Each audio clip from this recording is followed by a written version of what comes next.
Very good. Let's get started with this webinar. Welcome everyone. Good morning, good evening, or good night, wherever on the globe you might be situated at this given time. We are excited to host this webinar, Unlocking Document Collaboration in Pharma, Biotech, and Medical Devices. And we are going to have a lot of things to discuss today, so we want to get started as soon as possible. So the topic for today, of course, unlocking a document collaboration, and a couple of technical things that we want to just let you be aware of. We are recording this event, so we can also publish it on social media and also send it to other participants that for some reason could not join at this time. And for the questions that you might have during the presentation and during the webinar, feel free to ask it at any time, but please use the Q&A button down on your screen and ask your question. And we will pick them up towards the end and do a round of questions then. Now I'd like to hand over the webinar to you, Blandine, from Medicen, and I'll let you do a short introduction. Hello, everyone. Thank you very much. Thank you very much, Leif, for giving me the hand and for doing this presentation along with Federico. So Medicen Paris Region is extremely glad to host this webinar for doDOC company. And I just wanted to say that this is part of a program called Bridgehead Europe program, and it's about the internationalization to France of doDOC. And so we will be extremely glad also after this meeting to facilitate all the connection between doDOC and any participant that would be very interested. So thank you very much for listening to it, and I will now hand it back to Leif. Perfect. Thank you, Blandine. So what we're going to have a look at today is that we're going to touch on 7 points that are important to the document collaboration. First one being an introduction to life sciences document collaboration. We're going to have a look at common pain points and bottlenecks that people are experiencing, and also taking a look at the value of real-time collaboration. We're going to touch on the value of single source of truth and practical micro workflows and content permission. Then we're going to move on to audit trails and automatic compliance, and then we will conclude with conclusions and time-saving estimation. Now, short introduction. My name is Leif Moswer. I am originally Norwegian. I live in Texas, so it's a strange kind of accent in here. We just regained our water and electricity down here, but we've been warming up over the last couple of days after a snowstorm hitting Texas, which is very rare. My background, I have been in collaborative software for 15 years.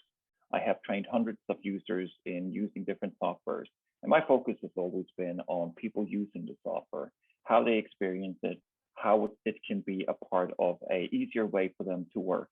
And I'm going now to hand it over to you, Federico, my co-host. Thanks, Leif. My name is Federico Cismondi, originally from Argentina, living in the US, first in Boston and now in sunny Florida, sunny like every day. My background is in particular in IT and documentation processes, but through that background, I've acquired knowledge over the years in terms of document structures, and then studying the dynamics of researchers while they are working with publications, but also during their clinical testing processes. So the documents that they need to prepare, how they collaborate when they have to prepare this information. And my passion is about improving the way these people collaborate with scientific communications and reporting. And during this presentation, we are going to be focusing on specific aspects that result in a problem for life sciences related to document collaboration. And the main idea behind document collaboration is that when it doesn't work, it puts the industry at risk of not being able to release a product to the market on time, which means provoking a loss of revenue for the company and putting patients at risk. I think this has become very evident during this whole situation with COVID-19 and how important it is for pharmaceutical companies to be able to interact with agencies as fast as possible, which means looking internally, having documentation processes that are efficient and that enable the company to use at the maximum the productivity of every person involved in these processes.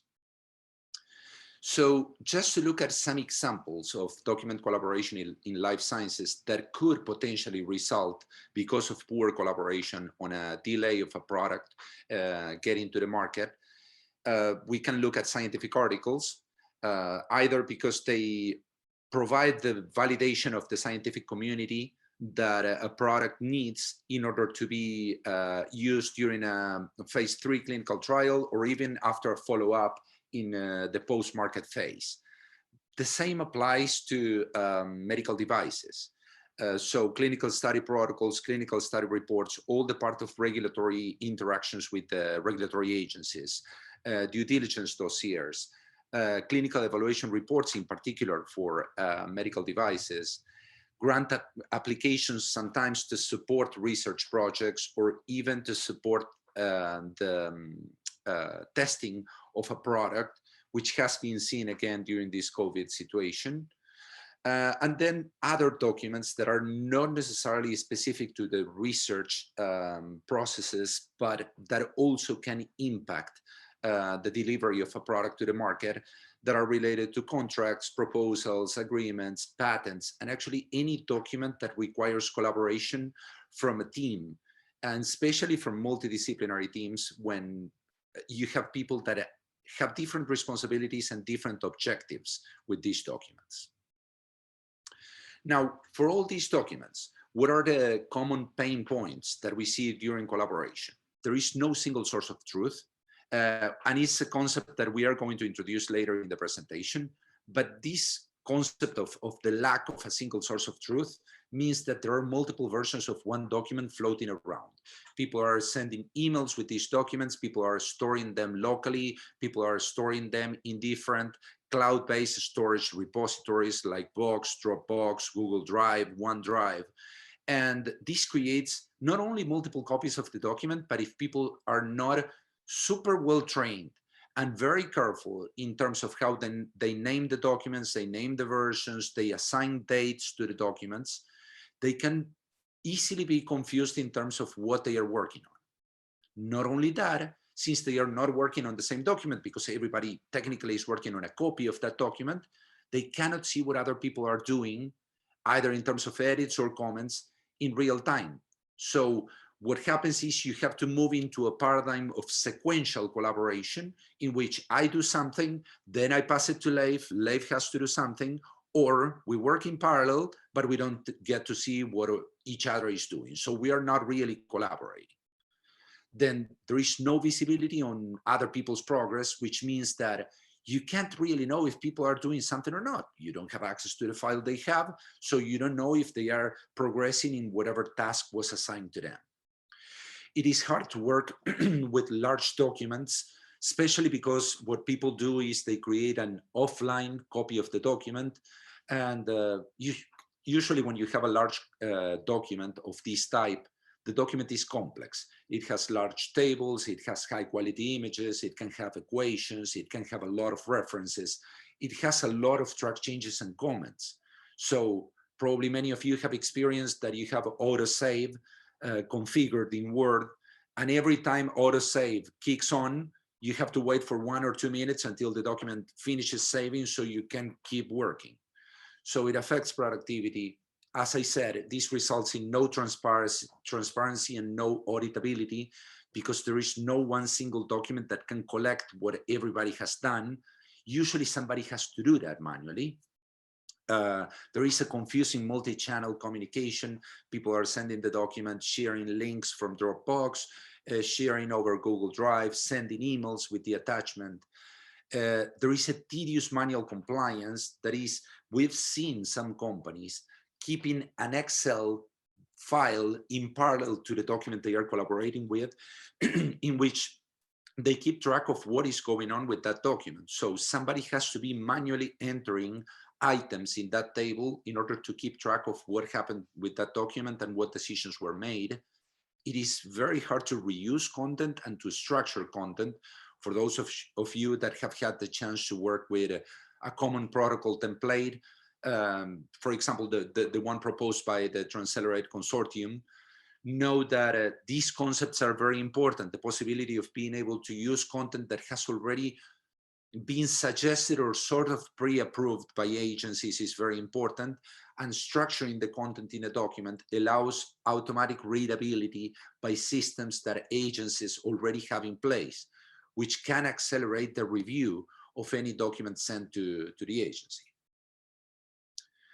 Now, all these pain points end up resulting in bottlenecks. As I said before, not being able to collaborate in real time create the idea of having to either have people not seeing what they're doing or entering a serial consecutive review paradigm. The formatting is done manually, and this is mainly because people have the freedom to work with styles within the document. So they assign the numbering they want, the bullets they want, the font size they want. And not only that, but some people work on Macs, some people work on PCs. And the problem is when they are working on all those different systems, the formatting keeps changing every time it passes to the next person. So somebody towards the end of the process has to fix this manually.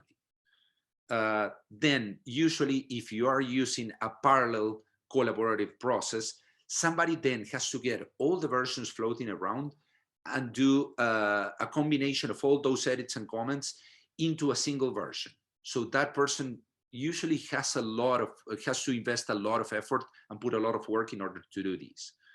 As I mentioned, email communications with different versions attached. You have to be really careful paying attention to your email. When you download versions, usually you put them in a folder that can overwrite an existing version. If you were not careful with the naming, you can be overwriting a version that is actually more up to date with an older version. You end up having unnecessary review cycles because people that have already seen the document have to see it again because they have to see what another person introduced in the document. Since there is a lack of control in the contents, sometimes you have to do a full read through in order to understand what has changed in the document, because people forget to turn on track changes or because somebody decides to accept all the changes in the document. You can't have visibility on people's progression, and you can't know if you assign a task to somebody, if it has been completed or not. There are no notifications. Sometimes people are not responsive, and you can't really know if they have completed what they were supposed to do. And finally, something that is a little specific to scientific documentation is that there is no consistent citation formatting. Many of these documents need to cite other work that has been published in journals, conferences, books, and they use different citation formats such as Mendeley, EndNote, the Word Standard, Zotero. And the problem is all these references don't accumulate then in a single references section. So somebody has to, at the end, collect all that, compile it, and make it become a single references section, which is more of the work of an IT person than the work for a scientist. So now, taking a step back, I'm going to introduce the concept of a single source of truth. Many of you can already be familiar with it, but I think it's very important because it is at the core of the collaboration paradigm that we want to present today in this webinar. A single source of truth is all about keeping data in a single location, in a single place in the cloud that is accessible by everyone that we want to allow to have access to that.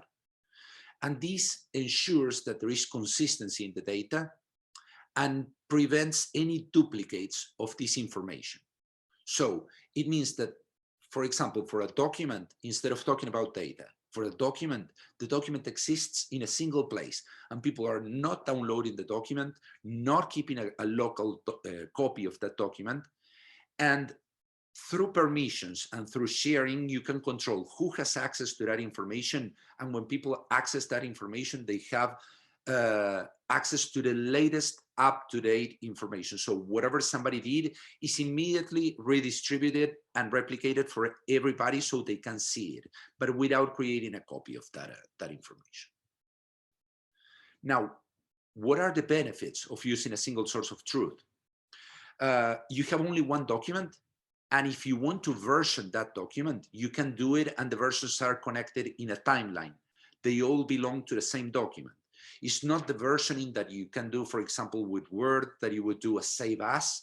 It's actually a versioning in which you know at what time the version was saved, and even you can do comparisons between versions because, again, they are connected in a timeline. There is no need for synchronization because the system is already synchronizing by default. Anything that I do will be synchronized with that location, that unique location where the document exists, and it will be broadcasted to everybody that has access to that document. I can see immediately all the comments and edits from everyone, and I can interact with them, adding, for example, replies or correcting the edit that somebody made if I don't agree with that, or even having discussions about different things that are going on in the document. There is a simple process through true collaboration because people usually, for example, if you define a deadline, you don't have to be waiting for somebody to hand over the document. You can go whenever you have availability to the document and work with it and make sure that everybody in that process will be doing the same and respecting the deadline defined. And finally, there is well-controlled content, which means that I can control what people can do in the document if I have the right permissions, and I can assign them based on their responsibility, the right permissions so they can do that. Of course, in the counterpart of working with separate versions, none of those things are possible. Now, Leif, I'm going to hand it over to you so we can take a look at a clinical study protocol prepared in a collaborative platform that actually works with a single source of truth. Perfect. Let me share my screen. Let's see here. And you should be able to see my screen now. Mm-hmm. Perfect. Now we're going to log into a document and start doing some collaboration work. As you can see, this is an online service and you don't have to install anything on your computer. It works on a PC and a Mac, so there is no difference in any versions of the software. I am going to log in. Since I've already logged in with my username and password, I come directly into the software.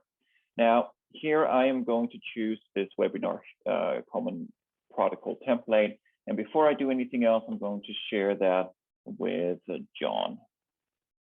So you can see how I share a document. I'm going to choose John here, and I'm going to give him the role this time as a writer. A writer can edit, make comments, but he cannot then accept or reject changes.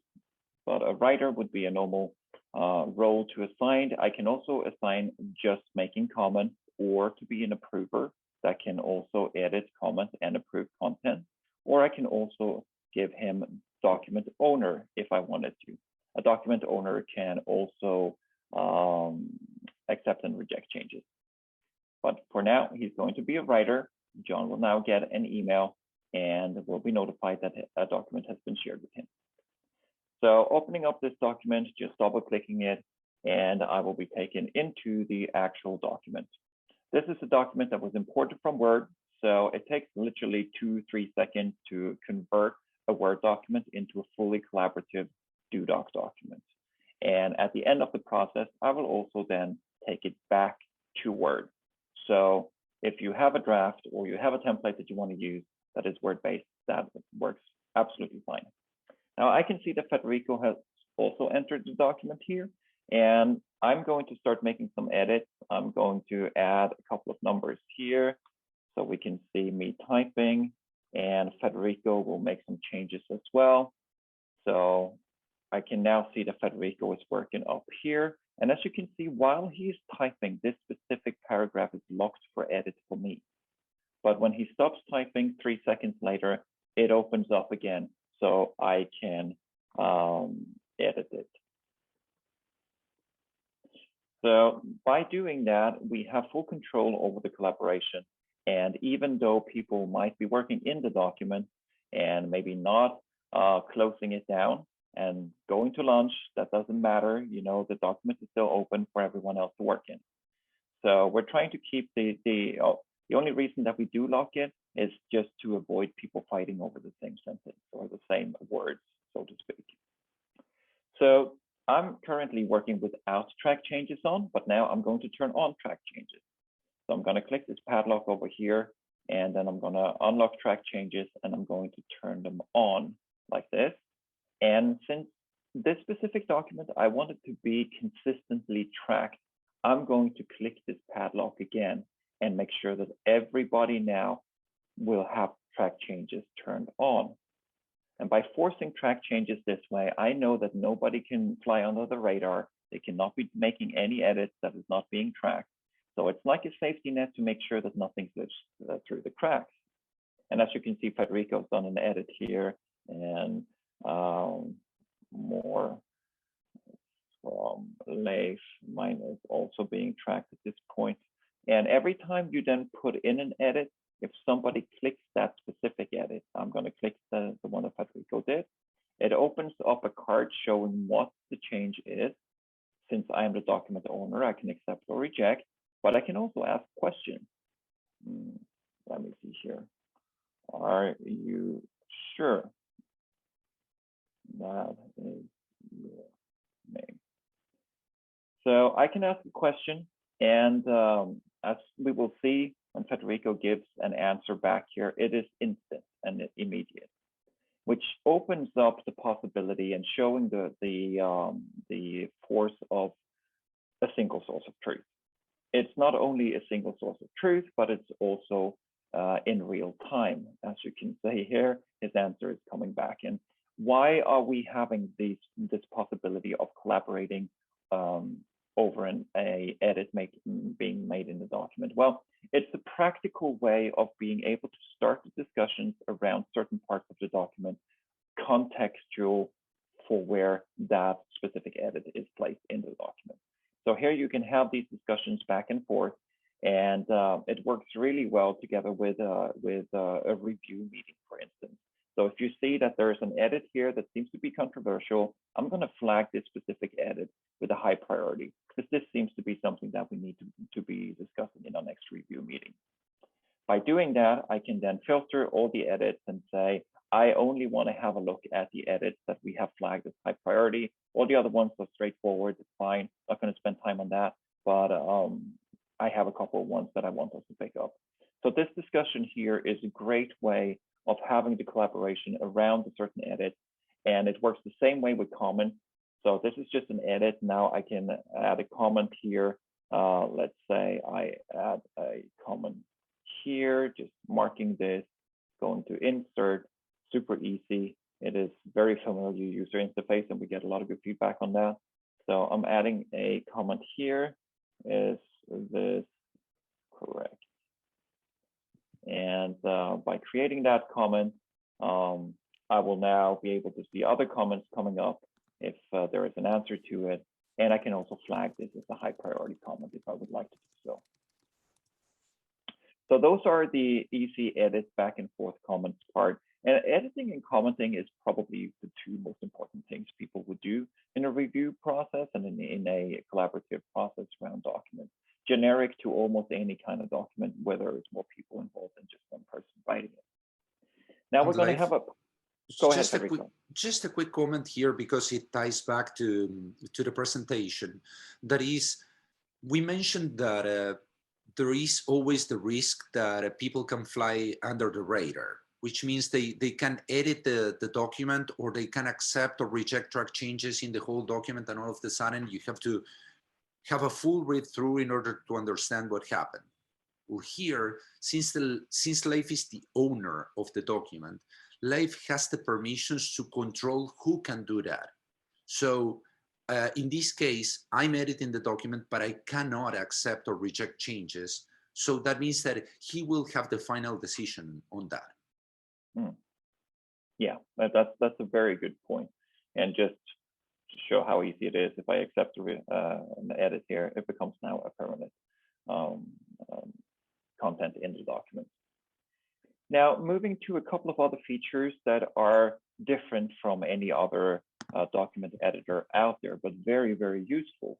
I'm going to open up this sidebar over here and get access to a little more functionality that I want to use right now. I'm going to approve a certain part of the document. So I'm going to click the approve button here. And now, as you can see, the whole document is structured in blocks. Every paragraph is a block in the document. And let's say that I have a certain part of the document.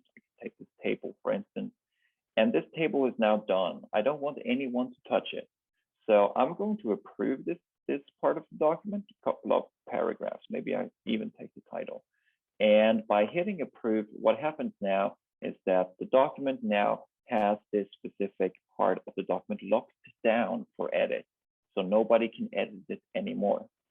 Very useful for information that has already been reviewed and the wording is correct and we want it to stay consistent. So just to make sure that nobody's spending too much time trying to rewrite it, I'm just going to lock it down this way. And I can do that with any element in the document. It doesn't matter what it is. You know, there's any kind of document content here can be locked down for edit. A super, super easy, but very useful functionality to have. If I need to reopen it, I can, but now I know that it's been locked down. And then there might be other parts of the document. Let's say that I have some information down here that I want to make sure that certain members of the collaboration team do not have access to. I might be uncomfortable sharing this with an outside collaborator. I might have a couple of people that I just don't want to see these results yet. So I can lock down certain parts of the document for just some people as well. So let's say that I want to, for these couple of paragraphs here, for John over here, I'm going to change his permissions inside the document only for these specific parts of it. So I can take away his ability to comment if I'd like.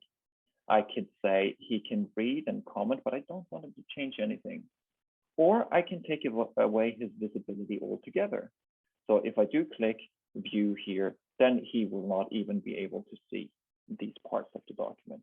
Still, for all the rest of us, we can still work in the same document.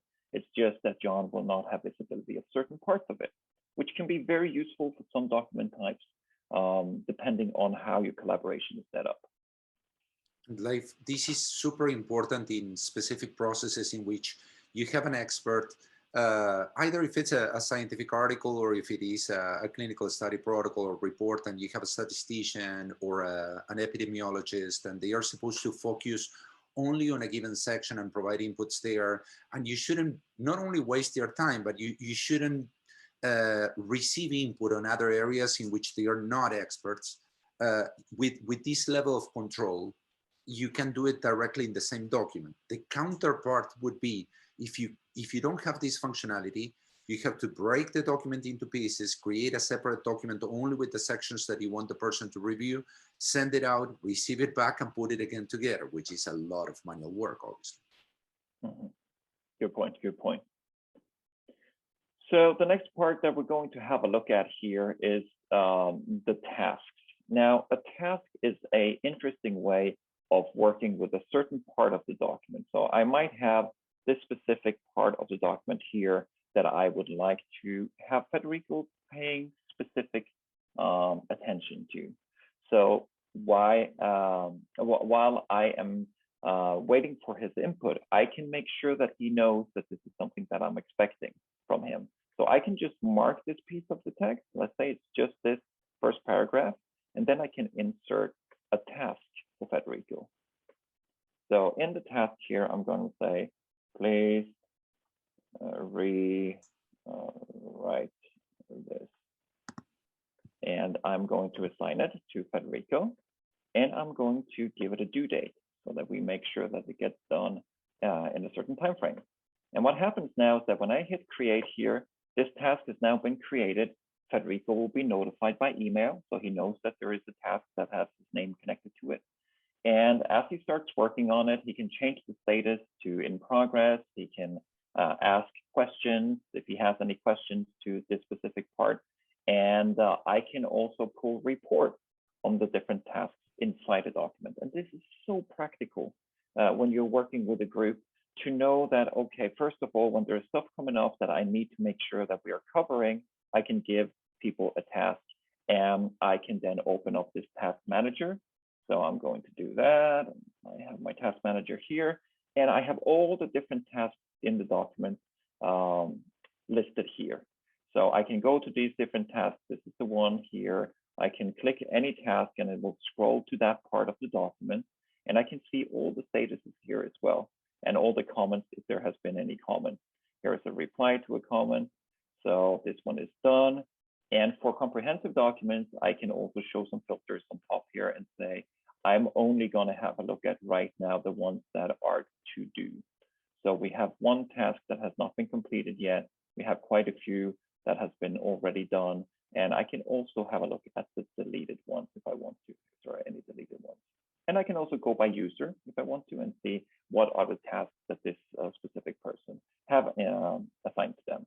And this is what we call practical micro workflows inside the document. And it speeds up the process, gives more control, and it is a great way of making sure that nothing slips through the cracks.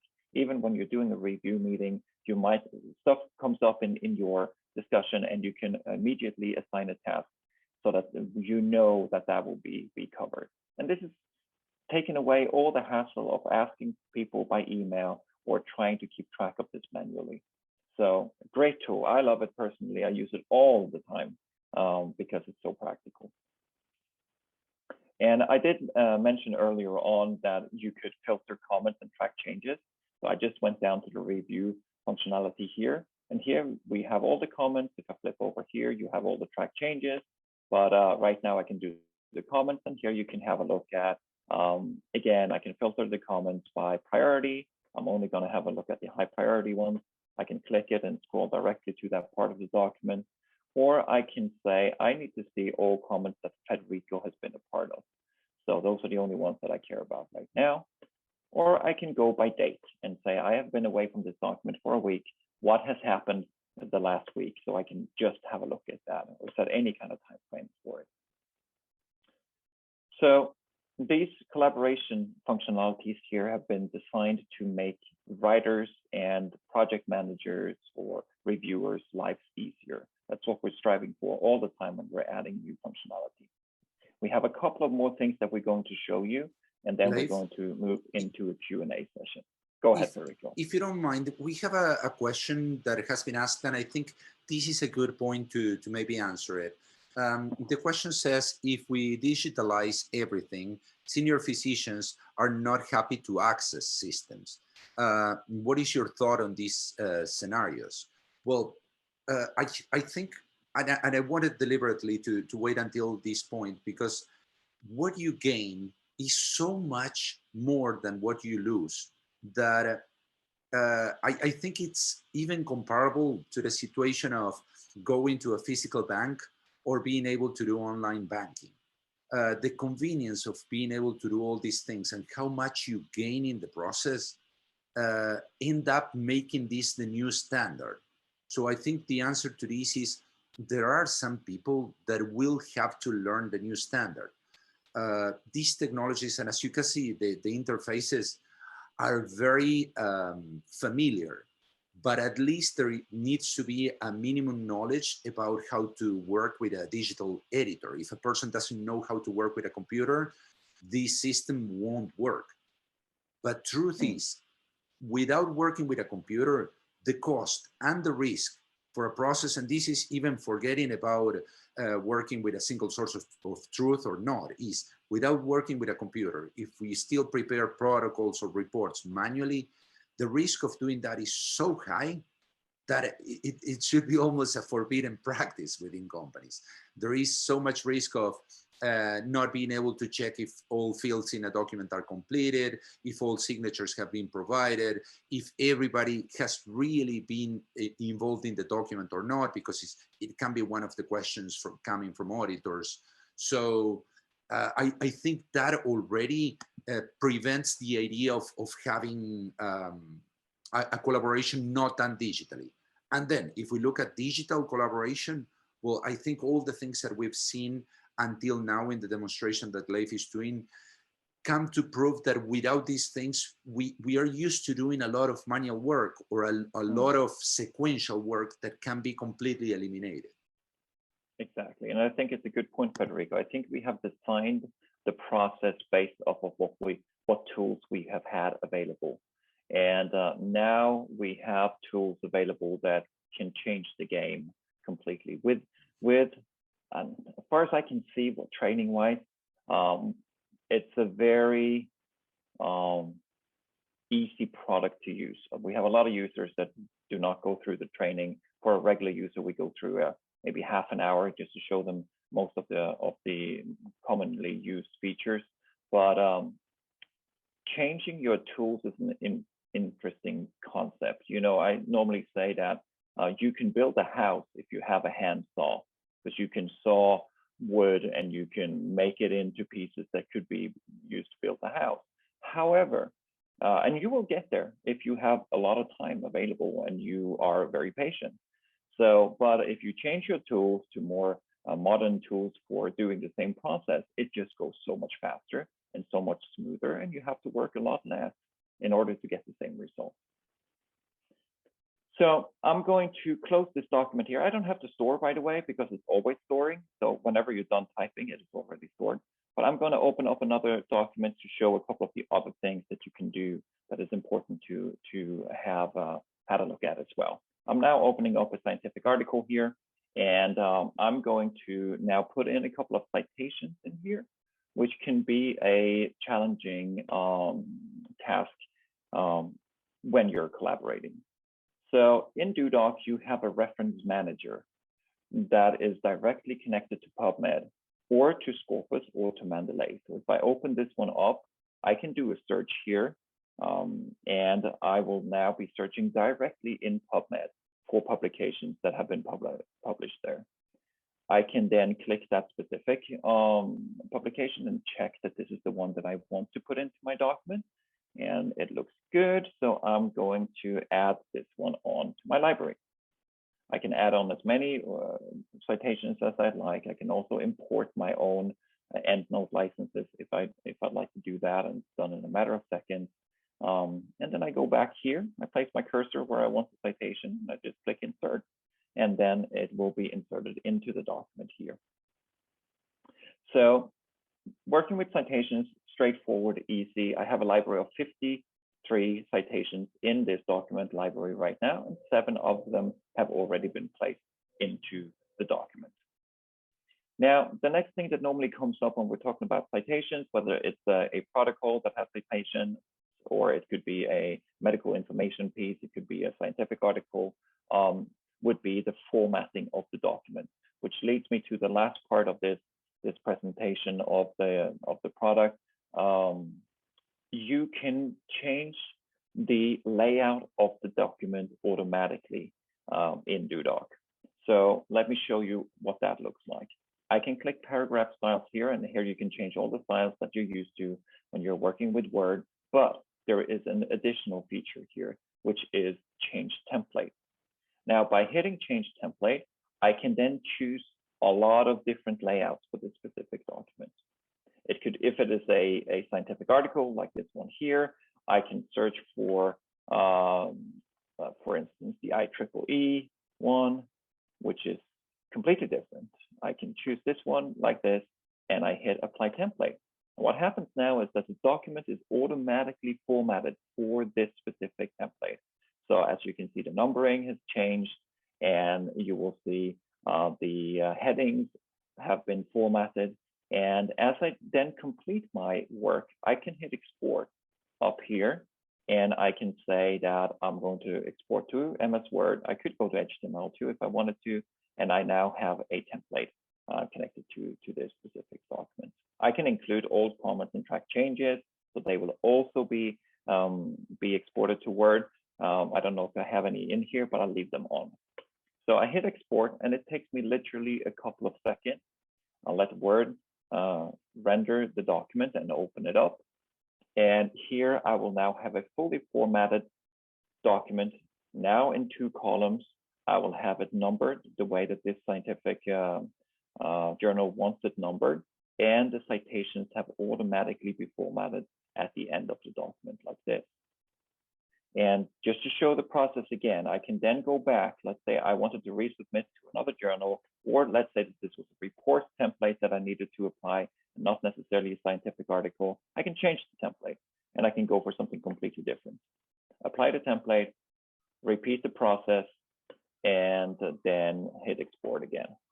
And by doing that, I will now have a completely differently looking, consistently, however, formatted document with all the necessary numbering and formatting. So I'm going to stop there, Federico, and hand it over to you, just showing the reference section here, how it is differently formatted at this point, just by using 2 clicks and 3 extra seconds. Very good. Thank you very much, Leif. And by the way, we are receiving questions that we are going to pick up at the end of the presentation.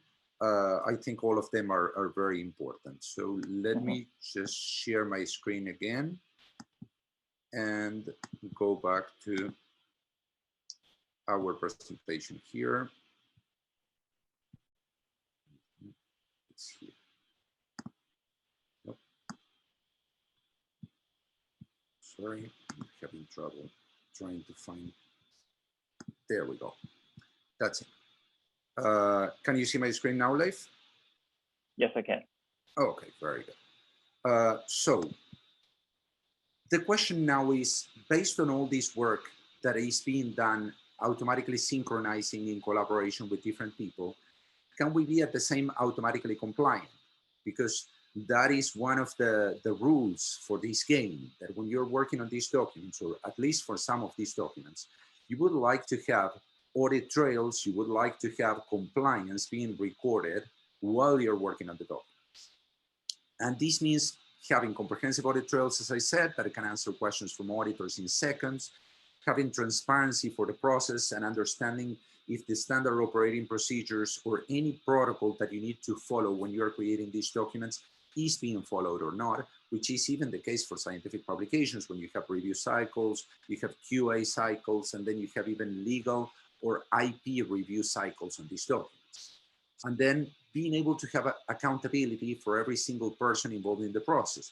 For reports and protocols, this means understanding if they have been involved working with the document or not.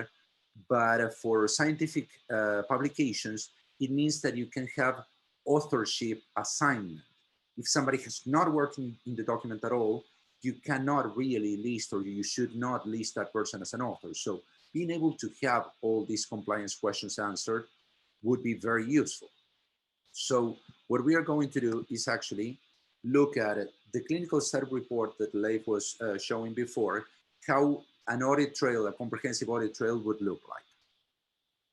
So what we have here is that audit trail that shows every single action executed within a time frame of 8 days. So between October 2020, 8th of October 2020, and October 16th, 2020. So you can see that Sally opened the document, John opened the document. So if for any reason you need answers for, did they read the document? Well, here at least you have an indication that they opened the document. Did they edit the document? Well, you can know that Sally inserted a suggestion, or that later edited the document, or that somebody, for example, accepted a suggestion. And of course, you can go deeper into these things and understand what suggestion, where in the document. So all the questions for who did that, where in the document, and when can be answered from this audit trail. But also, since you have all this information collected for every person, you can use it for a different purpose. That is, if I know what everybody has been doing with the document for the entire document life cycle, then I can understand peaks of productivity or peaks of work that different groups of people or different individuals had during the process. So for the next project that I have of the same nature, I can plan ahead and I can already schedule time in their calendars to dedicate to this particular project. Of course, every project in these cases is most of the time one of a kind, but at least you know who has to be involved in the document. You have a general idea of how much time they will need to accomplish those tasks. So you start having a more realistic expectation. And towards the end of, for example, the preparation of a clinical study protocol, if it's a process that can be going on for 12 to 16 weeks, if you can reduce 2, 3, 4 weeks in that process, that means a lot, because it means a lot in terms of cost, but it means a lot in terms of impact of bringing the drug to market faster, or even making decisions about what has to be done about that drug to get to the market. What other individuals have to be selected to a trial and all that. Now, considering and taking a step back and thinking of all the things that we've seen, we can do an analysis on what it means for the business in terms of KPIs when you are collaborating with a single source of truth. If we are talking about publications, scientific publications, we are talking about more publications per year, or at least team members that are more efficiently focused on those publications, which ends up resulting on the second item, that is higher impact factor publications. The impact factor is usually associated to the time that you spend focusing on the scientific content of the publication. So if you can spend more time on that, it means that the quality will be better, which increases the scientific reputation of your company. But it also can mean that for a writing agency, it increases the reputation for that agency, and it allows either for the same team or for a smaller team to be able to handle a higher volume of scientific articles in the same unit of time. It gives a competitive edge to these companies, definitely, because the possibility of handling this information in a more efficient way releases resources. For clinical study protocols and reports and dossiers and regulatory packages, this means faster agency submission and faster interaction with the agencies, which again ends up resulting on drugs and medical devices hitting the market faster. And there is a lower likelihood of agency warnings and findings. There is a possibility for auditors to either issue warnings or write down findings when doing an audit if you can't explain where a value in a table came from, or who did that, or at what moment, or link it to a given process that resulted in that value.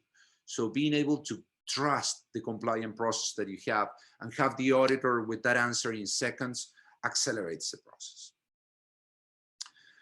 Now, for concluding and very quickly closing the presentation, so then we can jump on the questions and answers, I think it is important to think what real-time collaboration means.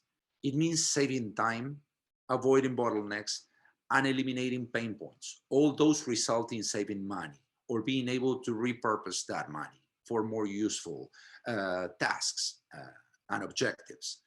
A single source of truth is the only way to ensure true collaboration. The other processes do not ensure collaboration. And this is very important. This is a very important concept, because ensuring collaboration means making sure that everybody's doing what they are supposed to do. The other processes cannot guarantee that. Transparency and auditability can be automatically achieved, which is, again, a major plus when working with these documents. And let me make this slide a little smaller. There is something important to look at when we are talking about saving time. And all this is very logical, but this is data that we have collected from different companies that we have worked with. When you're saving time and when collaborating with these documents, if we deconstruct that on the tasks, it means that if you do review and compilation of documents, that means 30% of the total documentation time. If you have to do manual document formatting, that takes up 20% of the total time. Versioning and sharing, 10% of the total time. And compliance preparation, around 10% of the total time. So if you can eliminate these things or make them more efficient, you're actually saving 70% of the documentation time, which is a major reduction in that time. I'm just going to jump in here really quickly, Federico. And I think, you know, when we're talking about KPIs and we're talking about, you know, these rational reasons why it will be a good idea to change the process and have a more collaborative process, there is one thing that's missing, and that is, I just want to work the best way. I just want to not have to spend more time than necessary on tasks that doesn't really give any value. And I think that's a very important thing to keep in mind. You know, I use doDOC for my collaboration just because it's easier. And I want my job to be spent on important stuff. I don't want to chase down formatting or trying to figure out who's got the version. I don't want to go through all my emails to try to figure out which is the right version. So there is just this other side to the rational side. The rational side is kind of proving that this is an important thing to look into. But people choose to use something because they like it, because they think it's better. And I think that's the most important part that I take away from seeing users using it too. They use it because they want to, because they see that it makes their lives easier. And that's an important thing to also touch on. Very good. I think this is just a reminder for people about how to ask questions. I'm going to start picking up the questions that are open here. Mm-hmm. And the first question says, all the documents mentioned in the webinar are handled by different teams and they use their individual software for their business flow. How does doDOC help in pushing into existing systems? This is a very, very good question, because doDOC works as the editor for these systems, but it can be also a standalone system. So if you have Word documents flowing in those systems, you can always import them into doDOC, collaborate there, and then export and put them in one of those systems. But doDOC also integrates with systems. So you can have an integration with SharePoint, with Box.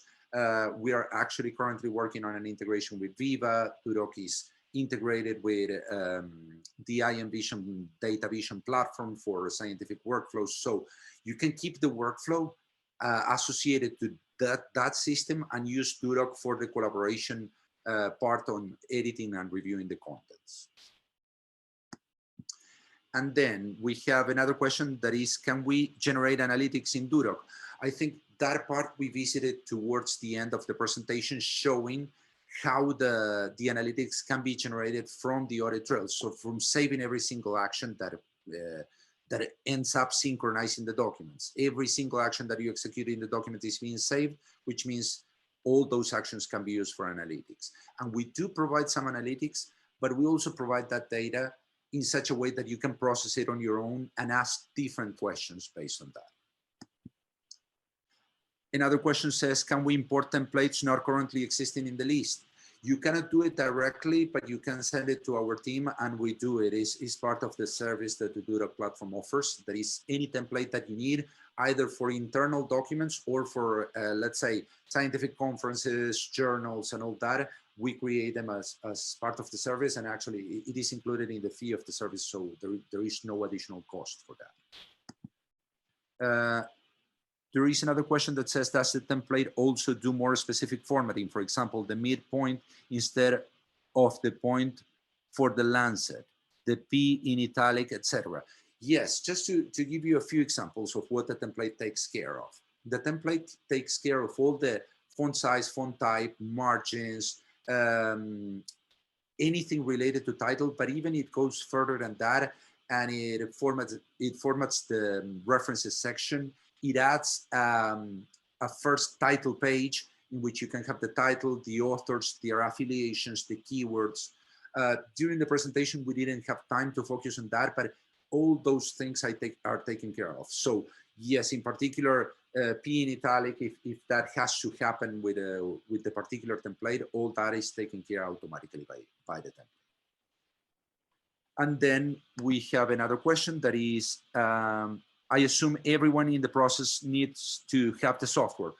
That is a very good question, because it brings back to the beginning of the presentation that Leif did. That is, actually, you don't need to install any software in your system, in your computer.